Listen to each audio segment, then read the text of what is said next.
João, capítulo 14. Vou pedir para o Laurence depois só diminuir um pouquinho esse ventilador ali, ó, porque o Joãozinho ele vai atrapalhar. João capítulo 14, a partir do versículo 15, diz assim: Se me amardes, obedecereis aos meus mandamentos. Eu rogarei ao Pai, e Ele vos dará outro Consolador, para que fique sempre convosco, o Espírito da verdade, o qual o mundo não pode receber, porque não o vem, nem o conhece. Mas vós o conheceis, pois Ele habita convosco e está em vós. Não vos deixarei órfãos, voltarei para vós. Dentro um pouco o mundo não me verá mais, mas vós me vereis, porque eu vivo, vós também me vereis. Naquele dia sabereis que eu estou no Pai, e o Pai em mim, que vós está em mim e eu em vós. Aquele que tem os meus mandamentos é aquele que obedece, é esse que me ama. É aquele que me ama será amado do meu Pai. Eu amarei e me manifestarei a Ele. Pai eterno, no nome santo do Teu Filho Jesus Cristo, e nesta manhã nós estamos diante da Tua presença e nós vamos assentar à Tua mesa e nós temos que entender, meu Deus, no nosso coração a importância de sermos filhos do Senhor, Pai. Muitas vezes ainda nós não compreendemos a profundidade do Teu Evangelho. E nessa manhã, essa palavra venha abrir os nossos corações, venha abrir as nossas mentes, venha, meu Deus, falar a cada um de nós, e que nós possamos entender, meu Deus, ó Senhor, que o Senhor está conosco, que o Senhor não nos abandonou, que o Senhor nos ama, e que o projeto, o sonho do Senhor sobre nossas vidas permanece firmes. Abençoa cada irmão, nos purifica, nos santifica, tudo aquilo que se levante contra a Tua vontade, que caia por terra em nome de Jesus Cristo, seja repreendido, não tem poder nesse lugar. O Senhor venha habitar e reinar totalmente no nosso coração e neste lugar. É o que eu te peço em nome de Jesus. Amém e amém. Os irmãos, tomem os assentos de vocês.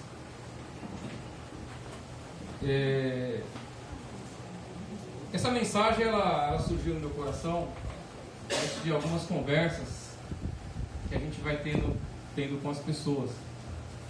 Não é muito incomum as pessoas, os irmãos da igreja, demonstrarem fraqueza espiritual, demonstrarem desânimo, demonstrarem falta de força para superar as adversidades que a vida apresenta para cada um de nós. Eu queria relembrá-los, que às vezes a gente esquece disso, que nós, quando Deus nos fez, Ele nos formou de 3 partes. Então nós somos corpo, essa parte material que todos nós podemos ver, alma, que é uma parte imaterial, e espírito, também uma parte imaterial. E cada uma dessas partes, elas têm necessidades fundamentais. Então eu preciso de ter um zelo, um cuidado com cada uma das partes do meu corpo. Corpo, quando eu digo todo. E quando eu vou tripartir, corpo, alma e espírito. Então cada uma dessas partes tem necessidades especiais e nós necessitamos buscar meios para que essas partes que Deus nos formou, nos fez, elas possam ser fortalecidas, elas possam ser alimentadas, elas possam ser estar mais firmes, para que nós tenhamos uma vida um pouco mais tranquila, os dias um pouco mais tranquilos. Primeiro, para a gente poder pensar no corpo, o corpo precisa de comer, precisa de beber, precisa de respirar, precisa descansar, precisa de se movimentar. Então eu tenho que ter essa ideia.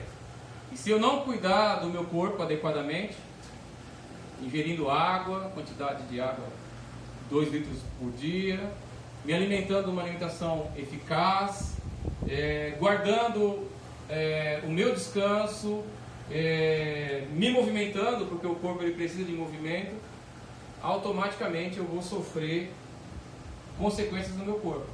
Mais cedo ou mais tarde vem a fatura, vai cobrar dor nas articulações, sobrepeso, diabetes, colesterol e tantas outras coisas que o corpo vai acabar abrindo o bico.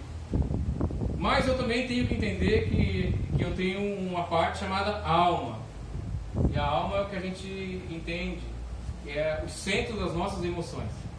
Então a alma também tem as suas necessidades. Sabe por que a gente quer passear? Sabe por que a gente quer ir para a praia? Sabe por que a gente quer comer uma pizza e conversar com os amigos? Por causa da necessidade da nossa alma. Então a alma ela precisa de lazer, ela precisa de relacionamento, ela precisa de conhecimento. Né? Então enquanto eu mais busco conhecimento, mais a minha alma é alimentada de conhecimento. Conhecimento humano, eu digo. E também eu posso fazer a busca de conhecimento espiritual. E eu vou fortalecer o meu espírito. Mas quando eu vou para uma escola, faculdade, para um curso, quando eu vou desenvolver alguma habilidade, eu estou fortalecendo e alimentando a minha alma. E a terceira coisa é o espírito. O espírito, eu também tenho que alimentá-lo. E quando eu alimento o meu espírito, eu fortaleço o meu espírito. Mas vocês observam que essas 3 partes do nosso ser, que necessitam desse cuidado, ao menos que você esteja acamado, a menos que você esteja com as suas mobilidades limitadas, sabe quem alimenta? Você mesmo. É você que é responsável em beber água. Não adianta você esperar que eu vá levar um copo de água para você. Eu posso levar esporadicamente, mas no dia a dia é você que tem que beber água.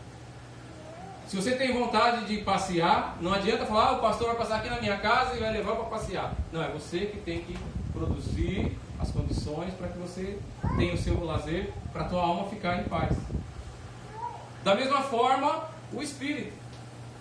Se o presbítero viesse aqui, se o pastor viesse aqui, se uma irmã viesse aqui, se alguém viesse aqui. Então nós não precisamos que ninguém venha, irmãos. Da mesma forma que eu como, que eu bebo, que eu durmo, que eu passeio, que eu faço as coisas, que eu estudo, que eu assisto filme, da mesma forma eu tenho que cuidar do meu espírito. Eu tenho que alimentar o meu espírito. E Deus, Ele coloca à nossa disposição ferramentas para que nós possamos fortalecer o nosso espírito. E a gente sempre fala, parece, sabe, que a gente fica ali sempre batendo na mesma tecla, sempre na mesma tecla. Orem, jejuem, leiam a Bíblia, cantem louvores. Então o que a gente observa é que se uma pessoa está debilitada no corpo, é porque ela está se alimentando mal. Se uma pessoa está com a alma entristecida, é porque o lazer dela, que as coisas que alimentam a alma dela, estão em falta. Mas na contrapartida, irmãos, eu digo para vocês o seguinte: se uma pessoa falar, eu estou fraco, eu estou desanimado, espiritualmente falando, é porque ela não tem orado, é porque ela não tem lido a Bíblia, é porque ela não tem ouvido louvores, é porque ela não está mais confiando em Deus. E isso é muito triste. Isso é muito triste. Então nessa manhã eu quero alertar os irmãos nesse sentido, porque seria fácil eu vir aqui e falar um monte de coisa. Vocês sabem como é que é o nosso ministério: fazer promessas, falar um monte de coisa. Talvez eu alimentaria a sua alma. Poderia fazer um evento e dar um almoço aqui, alimentaria o seu corpo, mas o seu espírito sairia vazio. Porque é uma busca pessoal, é uma busca individual. Deus ele se relaciona com cada um de uma forma individual. Então esse cuidado do corpo, da alma e do espírito é uma responsabilidade individual de cada um. Cada um de nós temos que cuidar.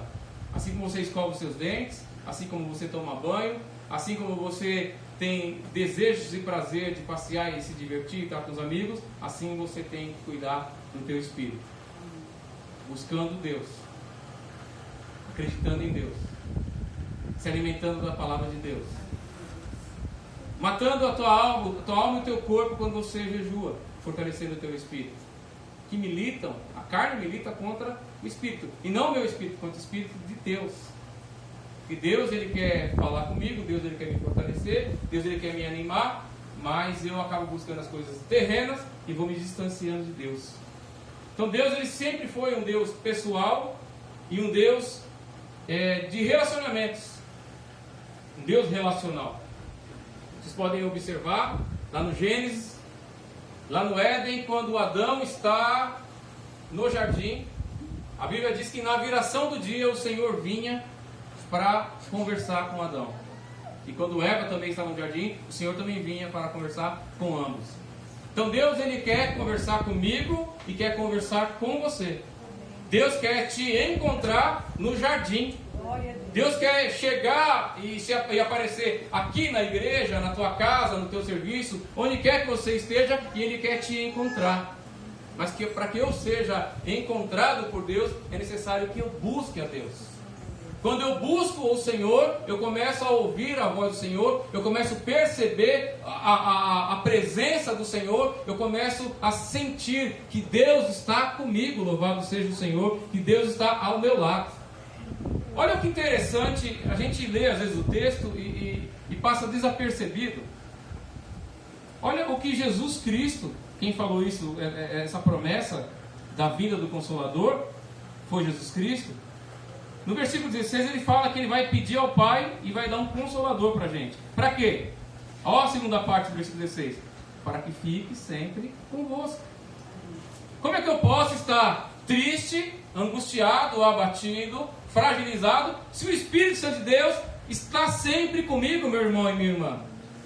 Ele sempre está com você. Você pode até não estar percebendo, mas Ele está com você. Olha só no versículo 17, a última parte. Para que é isso? Vocês conhecem e Ele habita e estará com vocês. Então Jesus está afirmando, queridos, que o Espírito Santo de Deus, Ele está conosco, que habita conosco, e nós conhecemos o Espírito Santo.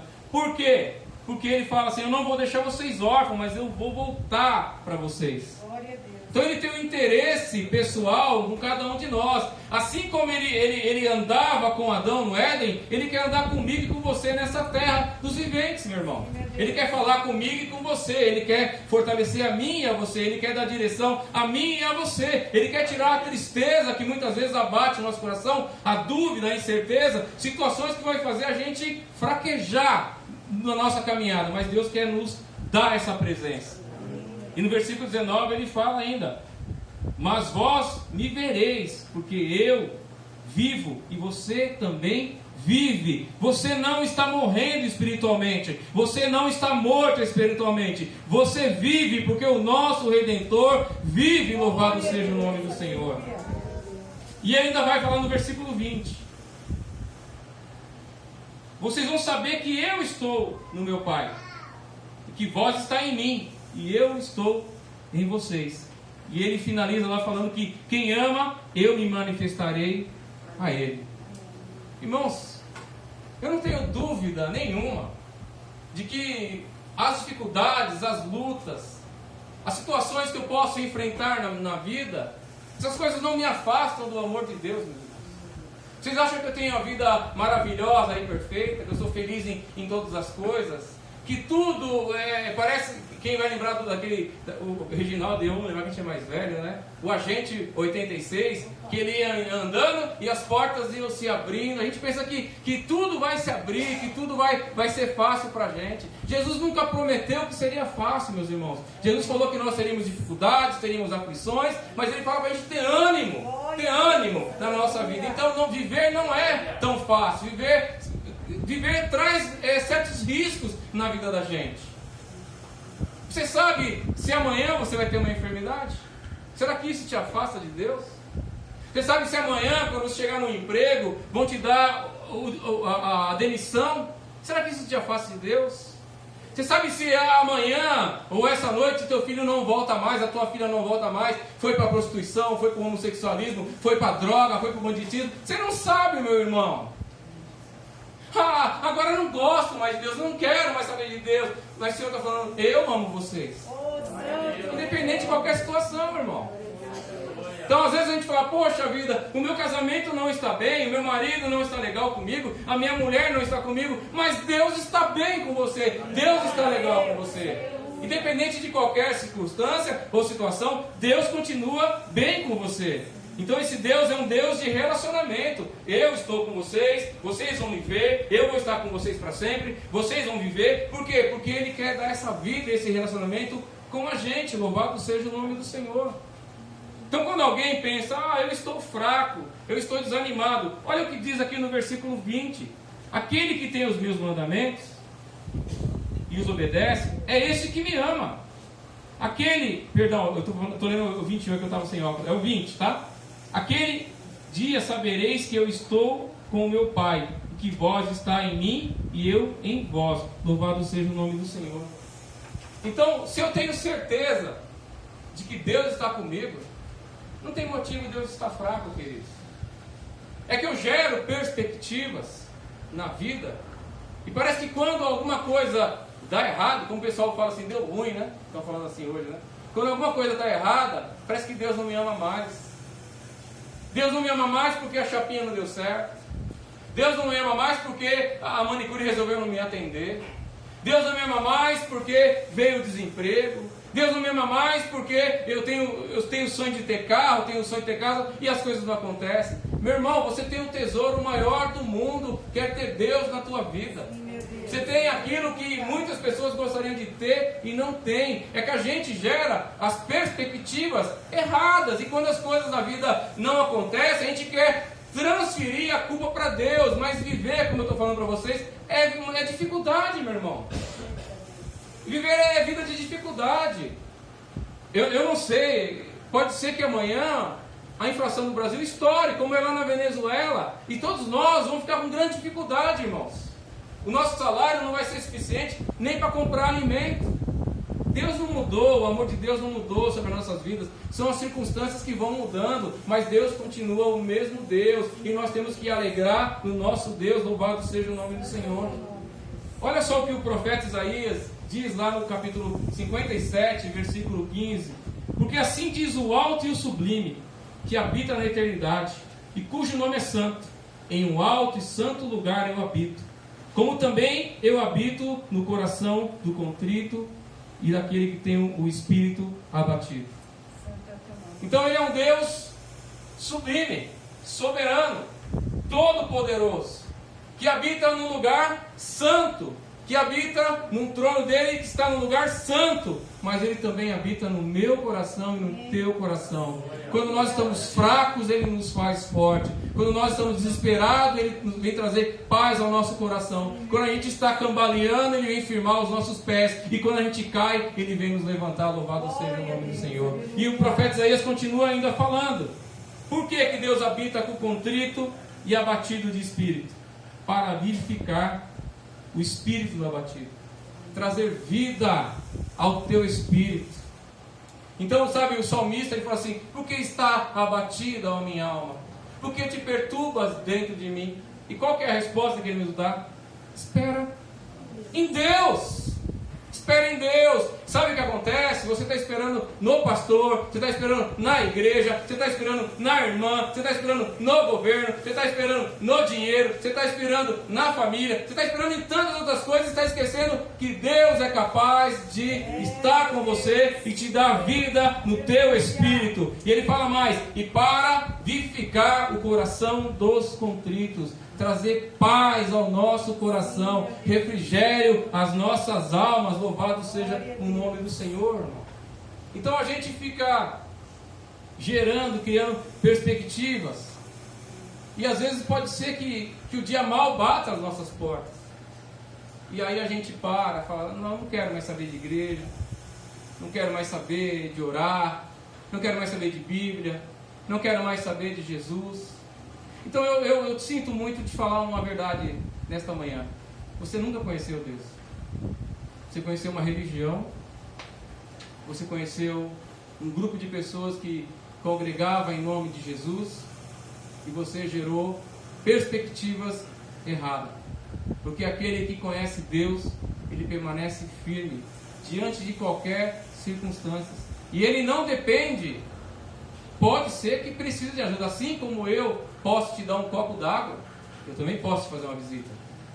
Mas se eu não te fizer uma visita, você tem boca, você tem mente, você tem coração, você tem sentimentos, você tem tudo para se colocar diante de Deus e falar: Senhor, Tu és um Deus poderoso, Tu és um Deus sublime, que vive num alto monte, que o Seu trono é santo, mas o Senhor também habita no coração do homem contrito e quebrantado, para trazer vivificação ao coração e ao espírito daquele que está abatido. Senhor, me fortalece, porque eu espero no Senhor, e é somente no Senhor que eu confio, e é somente no Senhor que eu espero. E quando eu espero em Deus, queridos, as minhas perspectivas, elas ficam de lado, porque eu tenho plena certeza de que esse Deus poderoso, Ele vai me guardar e vai me sustentar. Louvado seja o nome do Senhor.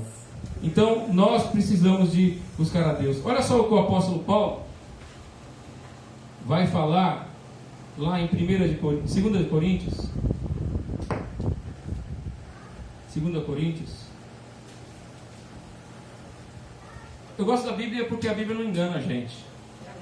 Profeta engana, pregador engana, irmã do ciclo de oração engana, apóstolo engana, bispo engana, mas a Bíblia não. 2 Coríntios capítulo 4, versículo 8. Sofremos pressões de todos os lados, mas não estamos arrasados. Ficamos perplexos, mas não desesperados. Somos perseguidos, mas não desamparados. Abatidos, mas não destruídos. Trazendo sempre no nosso corpo o morrer de Jesus, para que também a sua vida se manifeste no nosso corpo. Pois nós que vivemos, somos sempre entregues à morte, por causa de Jesus, para que também a vida de Jesus se manifeste em nosso corpo mortal. De modo, nosso corpo mortal, só até aí só. Então Paulo está falando de dificuldades que a vida traz sobre nós, mas a morte de Cristo nos traz vida, traz viver as nossas vidas. Então pode ter luta, pode ter dificuldade, pode ter tribulação, pode ter o que for, mas eu tenho que continuar confiando e acreditando em Deus. O mesmo apóstolo Paulo, escrevendo aos Filipenses, no capítulo 1, do versículo 12 ao 14, ele fala assim: eu entendi agora que as coisas que eu sofri contribuíram de uma forma sobrenatural para que houvesse o crescimento do Evangelho, ao ponto que até mesmo a guarda pretoriana ouvisse falar de Jesus. Você consegue entender que situações que a gente passa na nossa vida, nós temos que transformar essas situações para que o Evangelho cresça? Sim, meu Deus. Então, às vezes você está sendo humilhado ou humilhada dentro da tua casa. O seu posicionamento correto faz com que o Evangelho seja glorificado. Paulo poderia estar chorando, irmão, porque ele estava preso em Roma, encarcerado. Talvez qualquer um de nós aqui, se estivéssemos num leito de UTI, num leito de hospital, se nós estivéssemos numa casa de recuperação, se nós estivéssemos dentro de uma prisão, nós estaríamos chorando, lamentando e blasfemando e murmurando contra Deus. Porque a nossa perspectiva está equivocada. Mas Paulo, ele fala essas coisas, que mesmo ele estando naquele lugar, a ida dele naquele lugar, a prisão que ele sofreu, as acusações que ele sofreu, contribuíram para a pregação do Evangelho. Louvado seja o nome do Senhor. Então é isso que Deus quer que eu e você entendamos, irmãos. Passa o que passar na nossa vida. Lembra que fala em Romanos, Isaías também, ele foi levado como ovelha muda. E Romanos fala que nós também somos entregues à morte todos os dias, como ovelhas mudas no matadouro. O nosso silêncio é um grande testemunho, irmão. Então quando vier a luta, que Paulo falou, nós somos atribulados. Quando vier a tribulação, a luta, a pressão, fique tranquilo. Porque Cristo está vivendo em você. Porque Cristo habita na tua vida. E isso para mim e para você é importante demais. Então, da mesma forma que eu cuido do meu corpo, da mesma forma que eu cuido da minha alma, eu tenho que cuidar do meu espírito. Irmãos, a igreja hoje, o Charles Spurgeon, que é um pregador inglês, ele disse o seguinte, que a igreja estava trazendo entretenimento para os bodes. Eu não preciso de fumaça na igreja, eu não preciso de jogo de luz na igreja. Nós já tivemos, e talvez a gente até coloque de novo, mas isso aí não pode, a sua alma, o teu coração não pode estar baseado nisso. Eu não preciso, presbítero, existe culto de mulheres? Os apóstolos fizeram culto de mulheres? Fizeram culto de jovens? Fizeram noite gospel? E a igreja crescia, a Bíblia diz. Por quê? Porque eles estavam ligados na palavra. Eles dependiam de Deus, irmãos. Quando eu preciso de movimento, quando eu preciso de alguma coisa para eu me alegrar, eu estou saciando a minha alma. E se eu quiser saciar a tua alma, é fácil, meu irmão. Toda semana eu ponho um evento aqui, eu faço reuniões, eu falo isso, falo aquilo. É fácil. E vai se amontoando de pessoas que não conhecem o Senhor. Na parábola do semeador, Mateus 13, fala que a semente vai caindo. E algumas vão produzindo e vão germinando. Só que vem a luta, vem a dificuldade, vem a perseguição. O que acontece com elas? Morrem. Mas aqueles que conhecem o Senhor, aquela semente que a palavra do Senhor que encontrou o lugar no coração, e produziu fruto a 30, a 60, 100 por um, continua produzindo fruto. Porque o pai dele, Jesus, é um agricultor. E ele vai limpando para que a gente dê mais frutos. Então eu não preciso de movimentos, irmãos. Eu tenho que entender isso. Para eu ir ao parque, vocês sabem que eu vou correr, eu não preciso que ninguém me pegue pela mão e leve ao parque. Eu tenho que entender que eu preciso cuidar do meu corpo. Para eu almoçar, jantar, tomar café, eu não preciso que ninguém leve o prato até mim. É lógico que lá em casa a gente faz comida junto, a maioria das partes é a Sueli que faz. Mas eu vou lá, faço meu prato, quando também tem que fazer a comida, eu também faço. A água do mesmo jeito. Quando eu quero me divertir, eu não preciso de falar, poxa, será que o presbítero vai passar aqui em casa e vai me levar para a praia? Se não tem dinheiro, pega o metrôzão, vai até Jabaquara, não tem carro, né? Vai até Jabaquara, pega lá uma van não, que não tem seguro. Pega lá um ônibus da Ultra, desce até a praia, passa um dia e volta. Vai ficar chorando? Agora, se eu sou capaz de comer, se eu sou capaz de me divertir, por que eu não sou capaz de ler a Bíblia? Por que eu não sou capaz de orar? Por que eu não sou capaz de buscar a Deus? Então eu vou deixando as coisas acontecerem, e as coisas vão acontecendo, e eu vou me desanimando, e eu vou paralisando, porque eu preciso de movimento, eu preciso de evento, eu preciso de relacionamento, eu preciso de pessoas. Não, irmão, nós precisamos de Deus. Nós precisamos de Deus. Sabe quem Deus está procurando? Está em João capítulo 4. Os adoradores que adoram Ele em espírito e em verdade. É isso que Ele está procurando. Ele não está procurando aquele que sai do chão, tira o pé do chão. Ele não está procurando isso. Ele está procurando aquele que vai atrás de movimento. Ele está procurando pessoas que amam a Ele.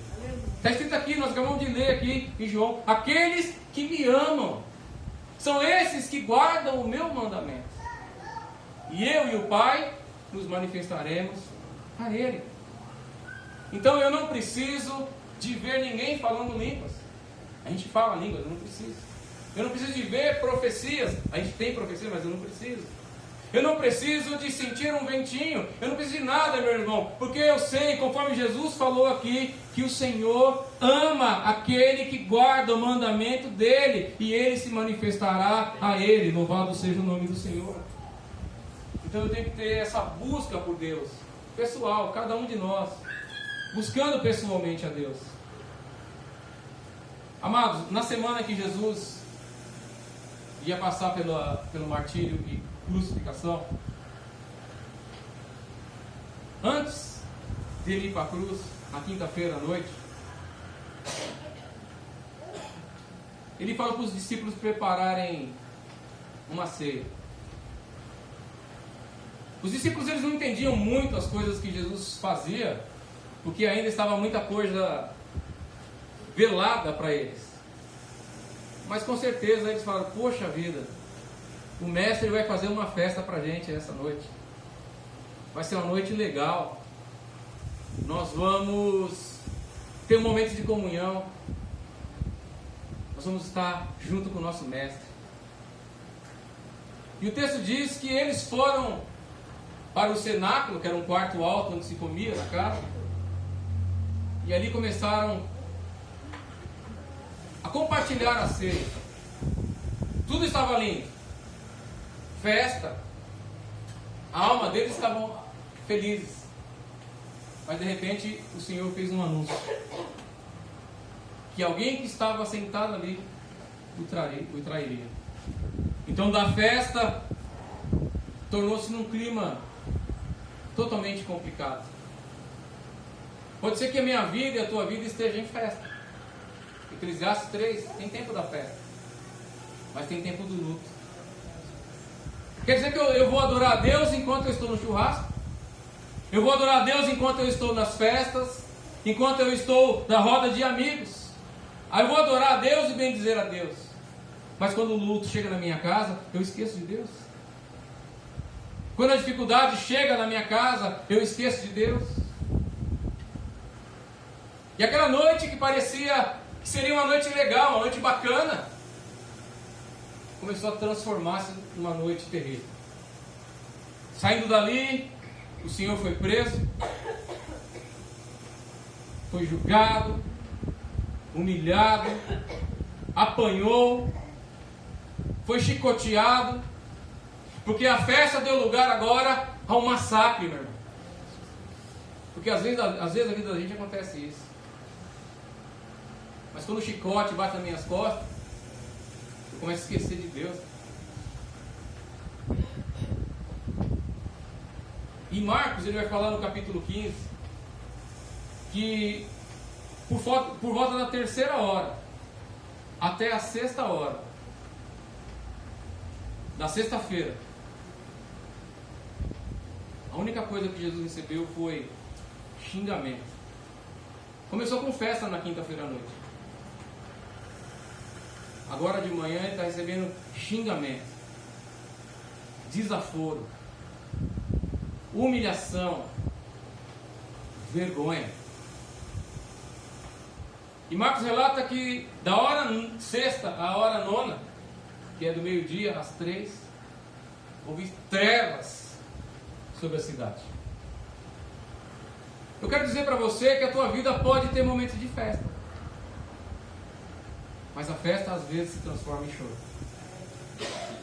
A tua vida pode ter momentos de luz, mas a luz pode se transformar em trevas.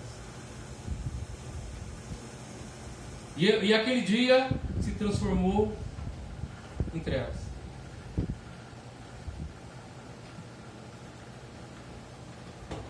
Eu quero dizer para vocês que diante daquela dificuldade, trevas, Jesus começou a orar. O que é que você faz quando você está triste? O que é que você faz quando você se diz fraco? Quando você se diz abatido? Quando você se diz desanimado? O que é que você faz? Jesus começou a orar. Tanto Mateus, capítulo 26, quanto Marcos, capítulo 15, eles relatam que Jesus começou a falar: Eli, Eli, lama sabachthani. Deus meu, por que me desamparaste? Isso aí é o Salmo 22, versículo 1.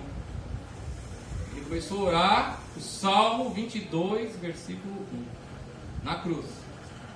Para muitos, achavam que ele estava gritando por Elias. E às vezes a gente, de uma forma incompreendida, também usa da forma errada. Mas ele estava orando. Depois você lê na tua casa o Salmo 22. É o salmo de triunfo que Deus dá ao oprimido. E no salmista ainda fala assim: o Senhor me desamparou, mas o Senhor sempre ajudou o teu povo. O Senhor sempre guardou o teu povo. Por isso que eu continuo confiando no Senhor. Depois você lê o Salmo 22, versículo 1 em diante, você vai ver essas questões. Então existe uma ambiguidade, irmãos, entre as trevas. A gente pensa que trevas é do mal. Pode ser do mal, mas às vezes as trevas é do bem. Em Êxodo capítulo 20, quando Moisés vai receber as tábuas da lei do Senhor, o povo fica parado de longe, porque sobre o monte deu densas trevas. E sabe quem estava nas densas trevas? O Senhor. O Senhor não nos abandona, mesmo quando a gente está passando por lutas e por dificuldades. O Senhor não nos deixa, mesmo quando a gente está passando por opressões, por dificuldades. O Senhor continua nos guardando, nos protegendo, está falando com a gente. Louvado seja o nome do Senhor.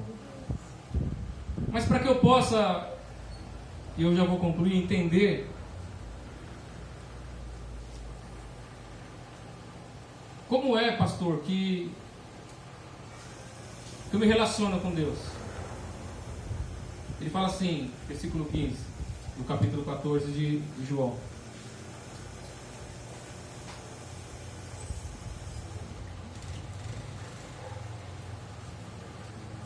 Glória a Deus.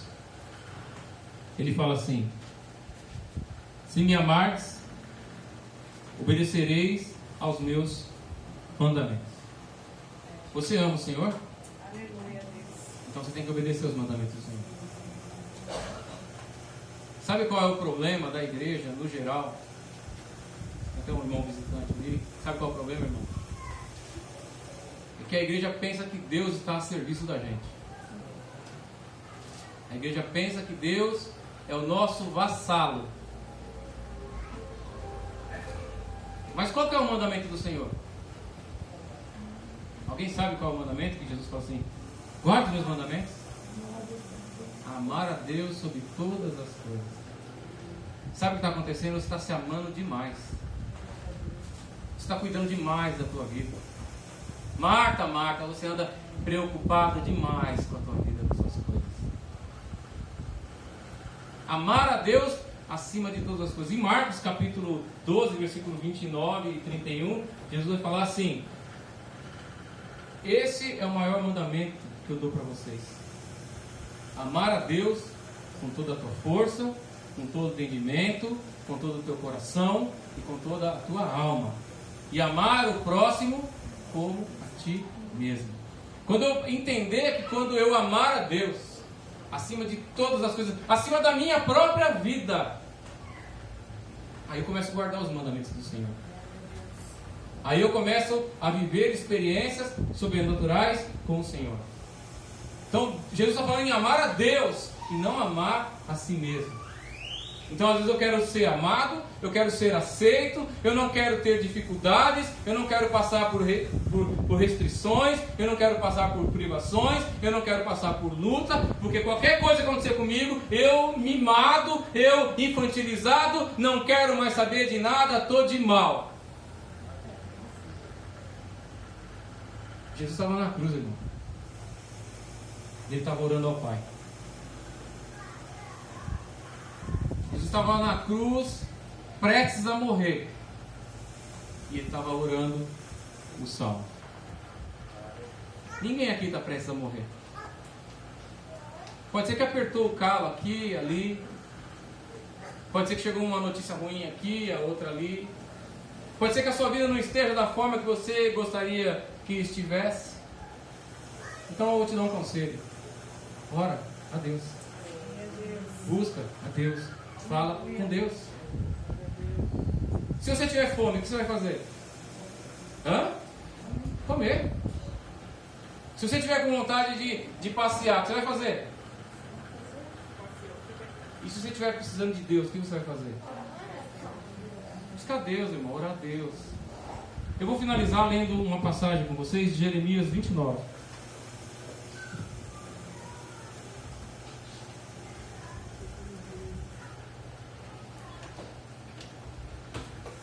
Jeremias 29, eu vou só dar uma introdução para vocês. Foi uma carta que Deus mandou para o povo dele. E ele mandou o profeta Jeremias escrever a carta e enviar para os sacerdotes, para o rei e para o povo. Porque eles tinham sido levados cativos à Babilônia. Estavam aprisionados lá na Babilônia. Eles foram desterrados.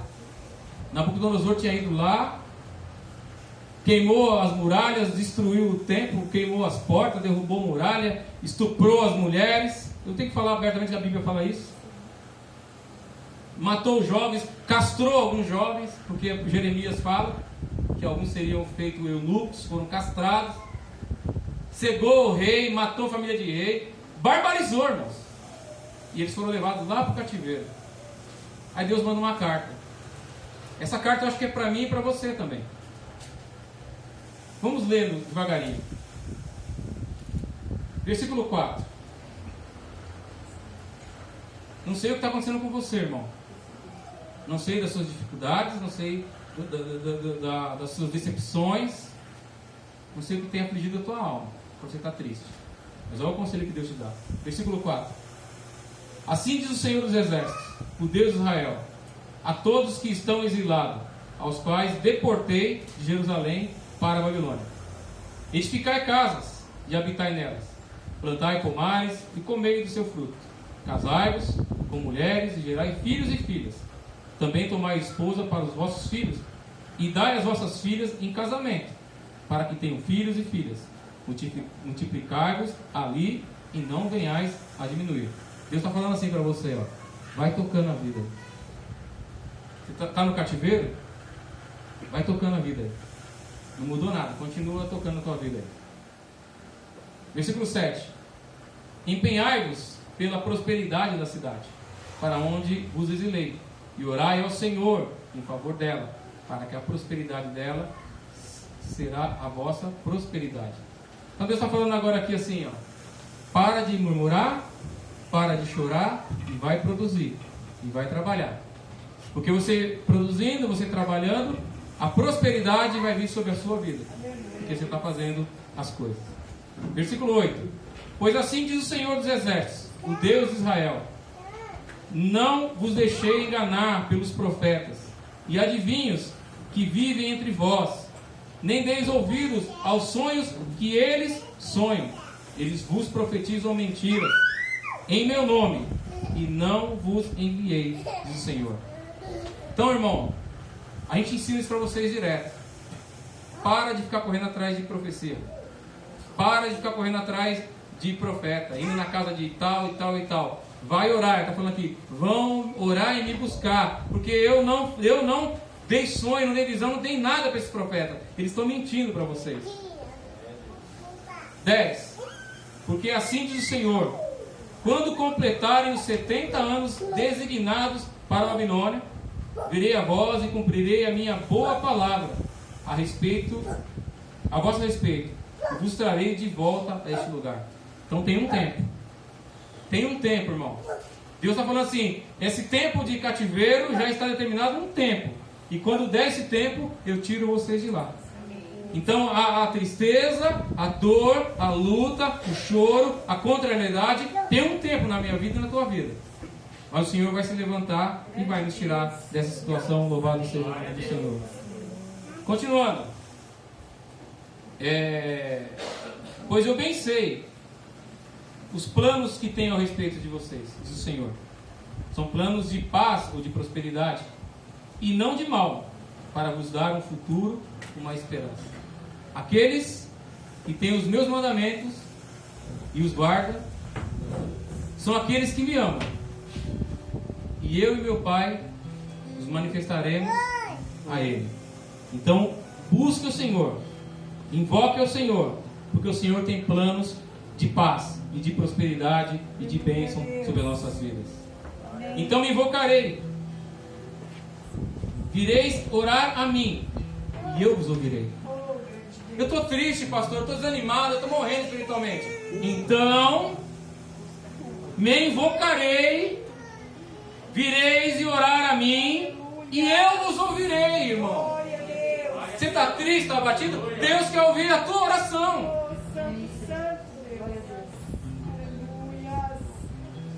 Vós me buscareis e me encontrareis quando buscardes de todo o coração. Não é quando você buscar por causa do teu carro, da tua casa, do teu emprego, da tua família. É de todo o teu coração. Amará, pois, o Senhor teu Deus de todo o teu coração. Colocando Deus em primeiro lugar, em primeiro plano. Eu me deixarei encontrar por vós, diz o Senhor, e mudarei o vosso destino. Você já brincou de esconde-esconde com os teus filhos? Você se esconde, mas você está atrás da cortina, daquele calombo. A criança sabe que você está ali. Sabe por quê? Me buscareis e serei achado por vós. Sabe onde Deus está? Nas trevas que está sobre a tua vida, na tristeza que está sobre a tua vida, na dificuldade que está sobre a tua vida. É aí que Deus está, irmão. Porque Deus quer ser achado por você. Eu vos reuni dentre todas as nações, de todos os lugares para onde vos dispersei, diz o Senhor. Eu vos trarei de volta para o lugar de onde eu vos exilei. Quando a gente confia em Deus, queridos, a gente pode andar por qualquer situação. A gente pode enfrentar qualquer coisa. Sabe por quê? Deus não tem plano de destruir a gente. Nós temos que parar de gerar expectativas erradas e confiar em Deus. 2 vezes no ministério de Jesus, ele ouviu a voz de Deus. No meio pentecostal, nós também somos pentecostais, tá, irmão?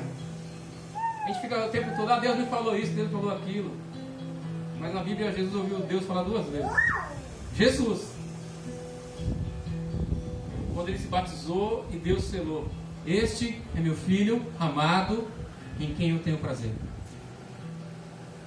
E no monte da transfiguração, quando uma nuvem veio sobre o monte, e o Senhor falou: este é meu filho amado, a ele vocês devem ouvir. Mas naquela sexta-feira era trevas. Naquela terça-feira era tristeza, era dor e era morte. Talvez você não entenda o que você passa hoje, mas vai ter um domingo de manhã na tua vida que vai ter um grande terremoto e a pedra vai rolar. Porque aquele dia o corpo dele, na sexta-feira, ficou inerte, morto, sem vida. Só que no domingo da manhã ele ressuscitou para sempre, para nunca mais morrer, porque ele vive eternamente. E se ele vive, eu posso crer no amanhã. Se ele vive, se o meu Redentor vive, eu sei que ele vai se levantar sobre essa terra. Porque já não sou eu mais quem vive, mas é Cristo que vive em mim. Tem um momento, irmão, de agradecimento a Deus por tudo que Deus tem feito na minha vida e na tua vida, meu irmão. A gente não tem tudo que a gente quer, mas a gente tem tudo que a gente precisa. Senhor, eu quero te louvar nesta manhã, te agradecer por